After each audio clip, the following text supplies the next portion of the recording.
right, so you've been thinking about setting up a self-managed super fund. These are the things that you need to know before you even go and do anything. First up, okay, if you're going to set up a self-managed super fund, I would suggest that you want to just get some general advice from your accountant first. That's a really good start to start with.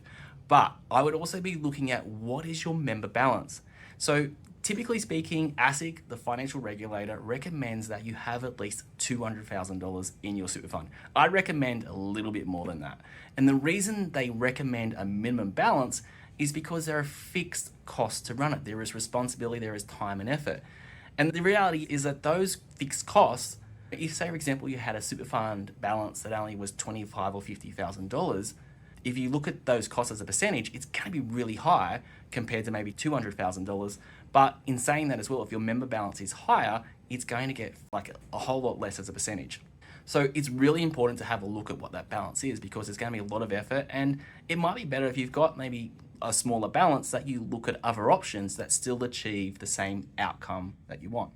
Now, a lot of people in business love setting up self-managed super funds because they buy their premises, where they trade out of, in their super fund. And you can legally, basically, as long as it's a commercial property and it's a commercial transaction and it's arm's length, you can basically rent your SMSF property, like a commercial property, like an office or a factory, off your super fund.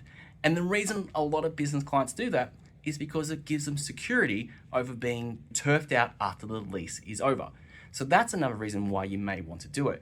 But the process of setting up a self-managed super fund is a little bit onerous. And there are a number of people you need to get involved, like from, first of all, your accountant, but then also you need either an accountant or a financial planner that's licensed to give financial advice, because we need to basically go through a process to understand everything about you, to give you the proper advice, called a statement of advice. So there's that involvement, there's setting up deeds, and then even if you're thinking about buying a property and you're going to gear it, you're going to need a really good lawyer, like conveyancer, and there's quite a few people involved in that process. So setting up a self-managed super fund, it's a great idea, but it doesn't fit for everyone. And understanding these basics to start with as to why you'd set one up is a really good process to go from.